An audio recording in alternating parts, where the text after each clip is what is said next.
RNZ National. Thursday afternoon means time for Mary Holm. She's in every couple of weeks talking about personal finance, all aspects of personal finance, and she joins me now. Hi, Mary. Hi, Jesse. And we're talking Kiwisaver today, being probably the biggest investment a lot of New Zealanders will have, if you don't count their family home, I suppose. And people, the questions never stop, do they? You get emails via me with people saying, hey, this is my situation. I've got X amount of money. I'm doing Y in a couple of years. What sort of Kiwisaver account should I have? And I guess when the markets are volatile, you get even more questions because people think, oh, gee, am I doing the right thing or not? Yes, a lot of that goes on. And we're talking today about Kiwisaver funds, but actually also non-Kiwisaver funds, the other similar funds that are out of Kiwisaver, that people in retirement in particular get into. And other younger people who want to have access to the money. So any sort of those kind of fund investments and with a particular lens today looking at age, what age you should be doing what, if such rules exist. Yeah, and it's actually, so many people say, I'm this age, what should I do? And it's not really about people's age. It's really about two questions. One is how long it'll be before they plan to spend the money, and the other is how much risk they can tolerate. But there was one interesting email that came in from a woman called Philippa that maybe you can read that's relevant to this. So she says, Mary, my childhood friends and I are the very last baby boomers. We have inherited large sums as our deceased parents' estates are wound up, and we are 6 to 8 years away from 65. Sounding pretty good so far, apart from the deceased parents, but you know what I mean. If we invest in a managed fund to mature at this 65-year milestone, we are smack in between short-term and medium-term investment periods. And I think that probably suggests that she's been a reader of you, Mary, talking about, those sort of the 3 to 5 year window, the 10 to 15 year window. So she feels like she's in between those two. So which way do we jump? Especially if a global recession is predicted during this particular period. We want to clear the mortgage by 65, but not yet. Is buying a smaller second home as an investment rental to manage, do up over time, maybe even move into ourselves, a realistic investment option for our group? Thank you, Mary, for any advice. There's a lot in there, isn't there? Yes, there is. Probably too much to tackle here, but it struck me when I was reading that email that Philippa's sort of concentrating on her age and saying in 6 to 8 years she and her friends will be turning 65. So she's kind of zeroing everything into what happens at 65.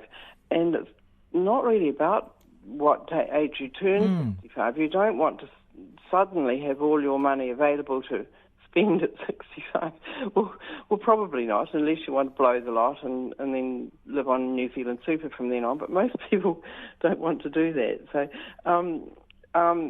just a brief comment first of all, on her last idea, which is buying a rental property. Yeah. And at her stage of life, so she's sort of mid to late 50s, they're fine, but not if you're planning to sell it again within 10 years, because goodness knows what's going to happen to property prices between now and then. I was just reading something this morning. They're expected to continue to fall for a while yet. And, we just don't know. And I think rental properties don't work so well in retirement generally because you're not able to spend the money that's tied up in the house. You can... If you've paid your mortgage off, you can spend the rent. But you've got a lot of money tied up in the rental property and in most cases also in your own home. And so in retirement, I sort of think for many people it's a good idea to sell the rental property and put the money in share funds or similar so that you can spend it. But something a bit more liquid, because you can't really take $1,000 out of a house, can you, or $5,000 out of a house, unless you do something tricky. You can with a reverse mortgage, of course, which we've gone into before and we'll go into another day. But in general, I think unless you're really quite wealthy and you don't need the money, in which case it's fine to be in rental property. But for many people, rental property in retirement's not great because you can't spend the money. But more to the point with Philippa's email, she's looking at sort of aiming in on what's going to happen at 65, and I don't think that's the way to do it. What I do think people in general should do is, if they're under about 55 and they're not saving for a first home, it's really a good idea for them to go into the highest risk Kiwisaver or other fund. And when we say risky, we're not talking about the risk of losing money. That's a bit of a common misunderstanding, I think. The higher risk funds, you're not going to lose your money, but it's going to be volatile. It's going to go down for, quite often, as people have seen recently.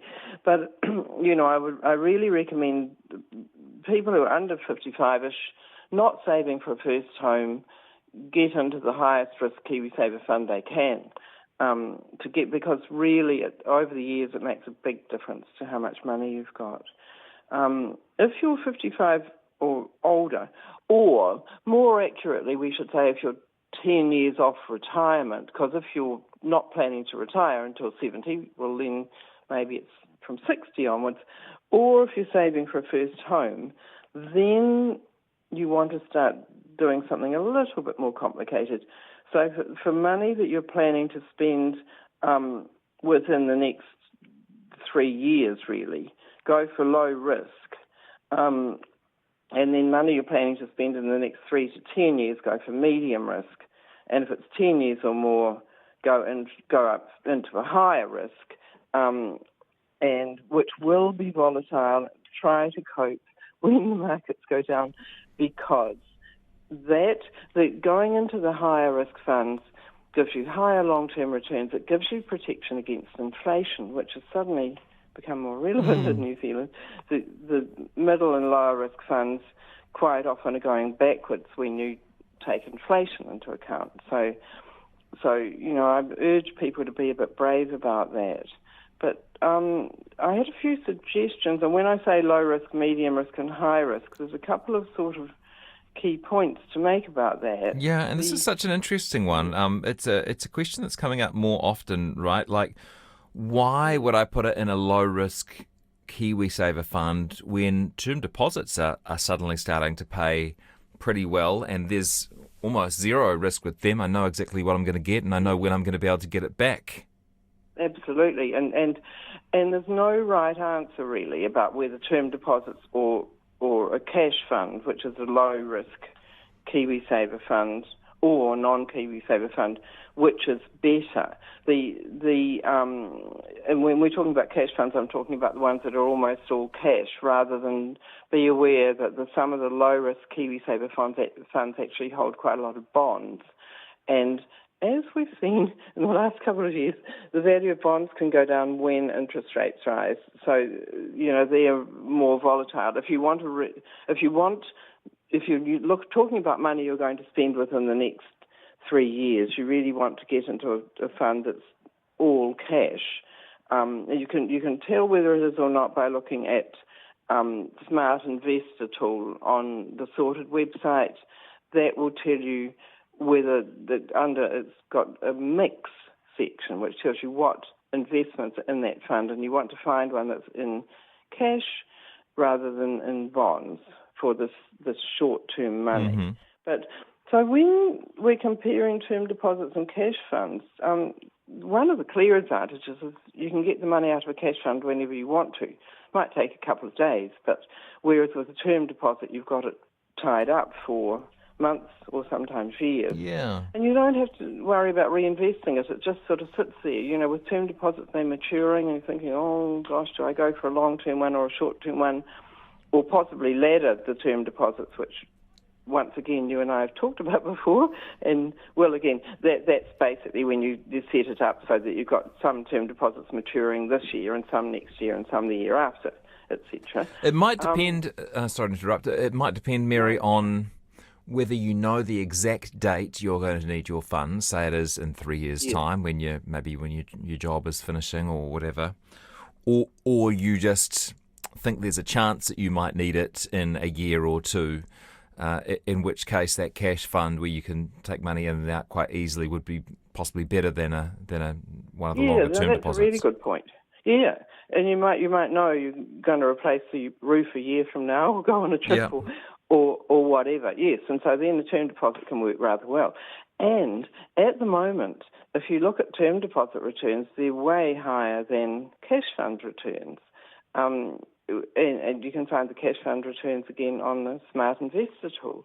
But that's because I was talking to an expert about it the other day, and he pointed out that cash fund returns are showing you how the cash fund has done in the last year, and term deposits are actually showing you returns that you're going to make in the future.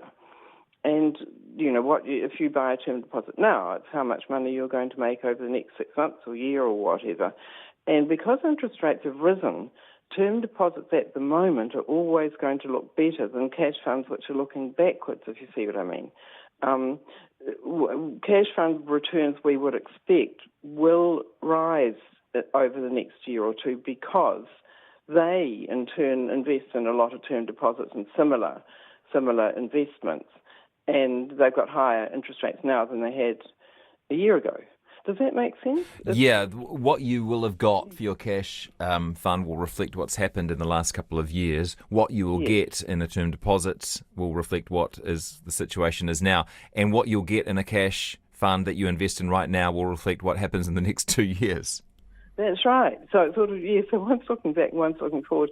One other point about it is that cash fund returns that you see on Smart Investor, etc., are after tax.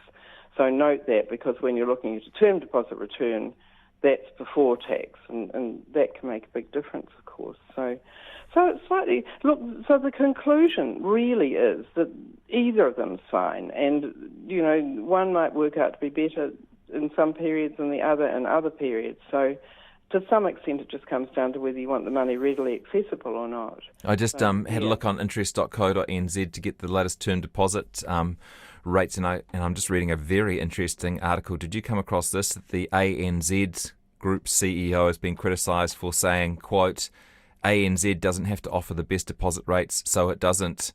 Talking about their term deposit rates, that they didn't really have to be competitive because they were, one of the bigger places. I guess I just mentioned that to encourage people to, and I think it looks like they've fixed that and retracted the comments slightly. But it would be worth looking outside your own bank for the best term deposit. And I don't know, is interest.co the best place to look at the different rates being offered? Yeah. They're a really good website for that. They seem to have all the rates on there of the different periods and all of that. And and just be wary that on there you'll get the banks, and then you'll also get finance companies and so on, which offer higher interest, but they are riskier. So for me, I would stick with banks, but no reason to necessarily stick with your own bank. Just go with one of the New Zealand banks, and you should be fine. Great. Yeah. So medium risk options. Yes, medium risk. It's actually best to go with a bond fund, a fund that invests fully or largely in bonds, rather than in a balanced fund, which they sort of got a similar risk profile, because a balanced fund will have some shares, some bonds, and then some cash, lower risk investments, and the sort of averages out in the middle level there. But they aren't as good. They're fine if you're saving, you're a younger person and saving money, but you're not taking money out of the investment to spend. But if you're in retirement, the trouble with a balanced fund is quite often they're about half shares. And when the markets go down and you're taking money out of it, you're actually selling shares at a low price. So it's not a great idea. It's really better to use a fund that invests fully or largely in bonds. And the way to find that out, well, first of all, ask your own provider. Some of them offer them and some of them don't. Or you can go onto Smart Investor and look at the lowest risk defensive funds on Smart Investor and look for the word bond or the word fixed interest in the name of the fund, and then you can click on the mix once again and check that that's what you're going into. So it's a really good idea for these media. Even though it says defensive on Smart Investor, that's a bit of a flaw, actually. Their middle risk, really, the people that put Smart Investor together just sort of said, all the funds that don't have any shares or property in them will classify as low risk. And so you've got bond funds in there, and they're actually more like medium risk, the bonds. You know, it's a difficulty we know putting the website together. But suffice to say that bond funds are a really good place to put your sort of 3 to 10 year money, but you'll find them on the lowest risk category in Smart Investor. It's a bit complicated, eh? But I'm sure people can listen to it over again, Jesse, on if it's all too much to take in at once. No, that makes sense, totally. So that was medium risk. And then if you've decided that high risk is right for you, what's your guidance? Yeah, then I'd say go into a share fund, and note that a lot of the Kiwisaver funds are called growth funds. They tend to be, they still have some bonds, etc. in them. You know, they can be anything from about half to 2/3, or 2/3 on up shares, but quite a lot of lower risk investments in as well. I would go with the aggressive funds, which are the ones that are pure shares and or property, because they're going to, over the long run, they're going to grow the most. And this is for your long-term money, your 10-year plus money, and you just have to ignore the ups and downs, and in the long run, you'll make more money that way. Yeah. Yeah, and the last year or two will have given people a good sense of whether they can handle it, right? That's right. If you've managed to not panic and to see the bigger picture, that there'll be dips as well as rises, then you're probably suited to it. And well, it'd be good practice if you're not. Yeah, and if you did panic in the last year, maybe you can learn not to, because just hang about and the markets will go back up again. They always do. And sometimes it takes a while and sometimes it's quick. But one other point I just wanted to look at is, so we've got people, let's say, in retirement, and they've got some of their money in the low risk, some in the medium, and some in the high risk, depending on when they're going to spend it. And of course, as the years go by, you need to be transferring some down from high to medium and some from medium to low, because a year's gone by, you know. So the recommendation there is to review the situation once a year, but if bonds and or shares have gone down, and it's like at the moment, you think, I don't really want to move money from a share fund at the moment into a lower risk one because the market's gone down. And that's why you've got 10 years to play with. So the idea is, don't move it this year. Come back next year. And if the markets have gone up by then, if they're looking okay, move 2 years' worth. And if they're not, don't move it, hang fast, and after 3 years, move 3 years' worth of money down into the low risk, if you see what I mean. Mm-hmm. That's the point of having 10 years to play with. That there's never been a 10-year period where share markets have gone down and stayed down. They always recover. So you want to be moving the money when the markets are doing okay or well. And you also don't necessarily want to be moving some from the high risk into the medium, and then some from the medium into the low, because all that means is you're buying some units in the medium risk fund when you move from top risk, and then selling some units in the medium risk fund when you're moving that money to low risk. And so that's silly. You've got in the middle fund, you're buying some and you're selling some. So instead you just skip it and move the money from shares directly into cash. Does that make sense? It does. And one thing I'm not sure if you mentioned earlier is you can break your funds up into different risks if you think, for example, that you're going to need some of the money sooner and some of the money later, right? Did we make that clear? Right. Yeah, I think Simplicity is the only Kiwisaver fund that doesn't let you do that. Pretty much all of them let you be in more than one fund. And so, but especially in retirement, or if you're saving for a first home and you're not planning to spend all of the money on the first home, then you can leave some in high risk and just move the. Although that's unusual these days, I'd say most people need all their Kiwisaver money to buy that first home. Yeah. But certainly in retirement, you can be in more than one fund, and that's a really good way to run your retirement money. So you've got the long-term money sitting there. At 65 or 70, you're quite likely to be living for another 20 years, so you want that longer-term money to be somewhere where it'll go up and down, but in the long run it'll grow more. And in the meantime, avoid thinking of that 65 years old as this sort of destination, this line at which point everything changes. Actually, a lot of stuff doesn't change. That's right. Yeah. That's right. Yeah, that's quite right. It's when you sort of start rearranging. But you want to start rearranging the money at actually 10 years before retirement, so that you're starting to think about setting up these three groups. Mm. So you've got some spending money at 65, but then the long-term money's still sitting there in the higher growth funds. Great session, Mary. Thank you so much. Okay, thanks, Jesse. Mary Holm, and if you came in late or you'd like to hear that advice again a little bit more slowly in your own time, you can listen to Mary's sessions on demand. It's on our podcasts page and, of course, on our rnz.co.nz/Jesse homepage.